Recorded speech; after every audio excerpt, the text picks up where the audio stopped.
राजधानी रायपुर में साइबर अपराध के मामले लगातार बढ़ते जा रहे हैं। रायपुर पुलिस कमिश्नरेट के सेंट्रल जोन अंतर्गत साइबर ठगी के 2 बड़े मामले सामने आए, जिनमें ठगों ने कुल 88 लाख रुपए की धोखाधड़ी को अंजाम दिया।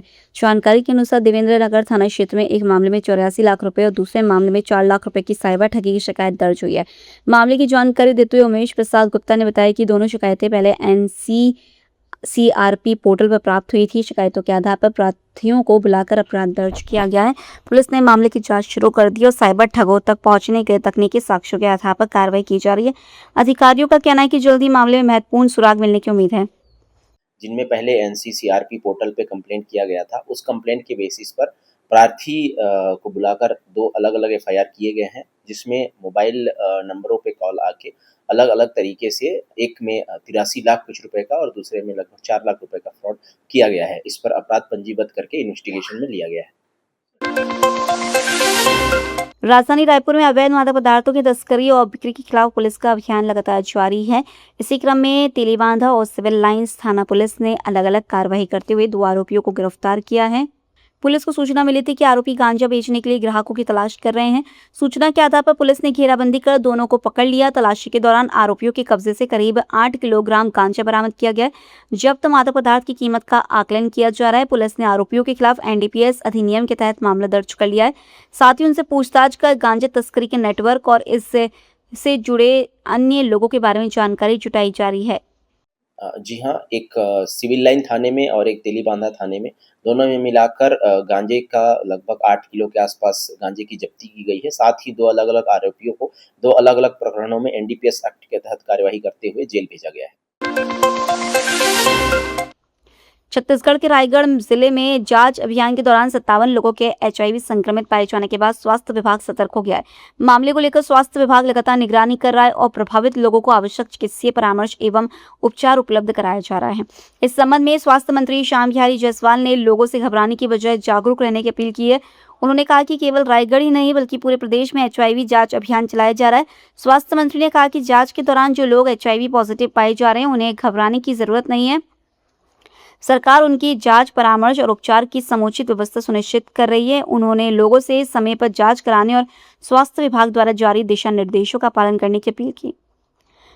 पूरे प्रदेश में एक अभियान चलाकर जो HIV पीड़ित लोग हैं और जो HIV के सिम्टोमेटिक जो भी प्रारंभिक लक्षण हैं, ऐसे लोग अभियान चलाकर जांच कर रहे हैं। और जब अभियान चलाकर जांच होगा तो निश्चित रूप से उसमें जो भी पॉजिटिव होंगे निकलेंगे, उसमें घबराने की आवश्यकता नहीं है। उसकी दवाइयाँ हैं, उसके लिए सरकार पर्याप्त इंतजाम किए हैं और जन जागरूकता भी हम कर रहे हैं। परंतु आप सब लोगों के माध्यम से भी हमारा अपील है कि जो HIV के होने के जो प्रमुख कारण हैं, जिसमें एक ही सिरेंज से ज़्यादा लोगों का इंजेक्शन लगाना, असुरक्षित यौन संबंध और ऐसे जो भी इसके HIV बीमारी को फैला सकते हैं, उसके लिए आप लोगों के माध्यम से भी समय समय पर आते हैं और आपसे भी सबसे आग्रह है कि इस दिशा में आप लोग जन जागरूकता भी करने में। छत्तीसगढ़ में नगरीय निकाय उपचुनावों के नतीजों के बाद राजनीतिक बयानबाजी तेज हो गई है। परिणामों और रुझानों में भाजपा के बेहतर प्रदर्शन पर स्वास्थ्य मंत्री श्याम बिहारी जायसवाल ने खुशी जताते हुए प्रदेश की जनता और पार्टी कार्यकर्ताओं का आभार व्यक्त किया। उन्होंने कहा कि मुख्यमंत्री विष्णुदेव साय के नेतृत्व में सरकार द्वारा किए जा रहे कार्यों का ही यह परिणाम है। नगरीय निकायों से लेकर ग्राम पंचायत और जिला पंचायत चुनावों तक अधिकांश स्थानों पर भाजपा को जनता का समर्थन मिल रहा है। कांग्रेस के आरोपों पर पलटवार करते हुए मंत्री ने कहा कि चुनावी रुझान और परिणाम स्पष्ट संकेत दे रहे हैं कि प्रदेश की जनता राज्य सरकार के कामकाज से संतुष्ट है और भाजपा के प्रति उसका भरोसा लगातार मजबूत हो रहा है। सर्वप्रथम तो प्रदेश की जनता को, भारतीय जनता पार्टी कार्यकर्ताओं को और माननीय मुख्यमंत्री जी के कुशल नेतृत्व को मैं अपनी ओर से बहुत बहुत धन्यवाद देता हूं। और जिस प्रकार से 2.5 सालों का माननीय विष्णुदेव साय जी के नेतृत्व में सुशासन की सरकार रही और सुशासन के अनुरूप सरकार चली, उसी का परिणाम है कि आज चाहे नगरीय क्षेत्रों के चुनाव हों या ग्राम पंचायत से लेकर जिला पंचायत तक के चुनाव हैं, अधिकांश और मुझे तो अभी तक जितनी की सूचना मिली, अभी 3 नगर पंचायत के परिणामों की मुझे सूचना मिली, सरसपुर, लोहारा, बमनीडीह, शिवनंदनपुर, इन तीनों में भारतीय जनता पार्टी की जीत हुई है और अभी गिनती चल रहे हैं और जो भी रुझान और परिणाम हमको देखने को मिल रहा है वो भारतीय जनता पार्टी के पक्ष में है। ये बताता है कि प्रदेश की जनता माननीय मुख्यमंत्री जी के नेतृत्व की जो सरकार है उससे खुश है और पूरा प्रदेश में सुशासन की सरकार चल रही है। भारतीय जनता पार्टी के प्रदेश प्रवक्ता देवलाल ठाकुर ने कांग्रेस पर आदिवासियों का केवल वोट बैंक की तरह इस्तेमाल करने का आरोप लगाया। उन्होंने कहा कि बस्तर में शांति और विकास का माहौल बनने से कांग्रेस परेशान है और क्षेत्र में भ्रम फैलाने की कोशिश कर रही है। भाजपा कार्यालय में आयोजित प्रेस वार्ता में ठाकुर ने कहा कि केंद्रीय गृह मंत्री अमित शाह ने बस्तर में विकास और नक्सलवाद के खात्मे के लिए स्पष्ट रोडमैप दिया है।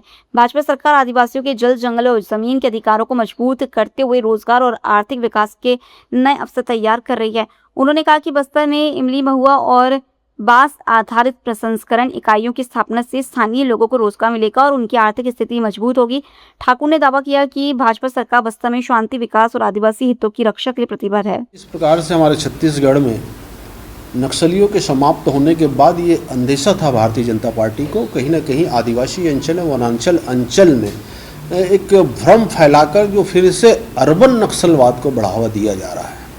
जिस प्रकार से आज आप देख रहे हैं कि तमाम जो आदिवासी वनवासी अंचल में नक्सली समाप्त हुए, उसके बाद वहाँ पर अनगढ़ बातें लाकर जिस प्रकार से आंदोलन का मूर्त रूप देने के लिए कांग्रेस एक टीम या टूल किट तैयार कर रही है, जिसके तहत लोगों को दिग्भ्रमित कर रही है। निश्चित ही कांग्रेस हमेशा से आदिवासियों को वोट बैंक की तरह इस्तेमाल की और आज उनके हाथ से जब वो वोट बैंक खिसक चुका है, जब आदिवासी समाज को आर्थिक प्रगति देने के लिए और एक विकसित संभाग बनाने के लिए, आदिवासी संभाग बस्तर को बनाने के लिए हमारे देश के यशस्वी गृह मंत्री ने सिर्फ 5 साल का वक्त मांगा है, जिस पर जल, जमीन, जंगल हमारा है। निश्चित ही जल, जमीन, जंगल आदिवासियों का है, लेकिन उस जल का उपयोग कैसे आदिवासी करेंगे, उस जमीन में कृषि आदिवासी कैसे करेंगे, कैसे उस जंगल का उपयोग फूड प्रोसेसिंग प्लांट के तहत, जैसे कि अभी हालिया दौरे में हमारे यशस्वी गृह मंत्री ने दिखाया कि जो इमली है, जो मीठा इमली एशिया में कहीं नहीं पाया जाता, वो बस्तर क्षेत्र में पाया जाता है। इस मीठे इमली की प्रोसेसिंग प्लांट भी, महुआ के लिए प्रोसेसिंग प्लांट, बांस के लिए प्रोसेसिंग प्लांट, तमाम प्रकार के यूनिट सिर्फ इसलिए तय किए जा रहे हैं ताकि आदिवासी अंचल में उनके हाथों को रोजगार मिले और वो आर्थिक प्रगति की ओर उन्नत किसान के रूप में, उन्नत क्षेत्र के रूप में बस्तर विकसित हो। इसके लिए हम काम कर रहे हैं, जो कांग्रेस कभी नहीं चाहती कि आदिवासियों के तन में कपड़ा रहे, आदिवासी समाज, आदिवासी क्षेत्र के लोग वहाँ पर आर्थिक विकास करें। इसलिए इस समय जो कांग्रेस की जो अर्बन नक्सल की टीम है, मैं डायरेक्टली बोल रहा हूं कि उन लोग इस प्रकार वहां पर शांति नहीं देखना चाह रहे हैं, इसलिए इस प्रकार की कार्य कर रहे हैं, इस प्रकार की गतिविधियों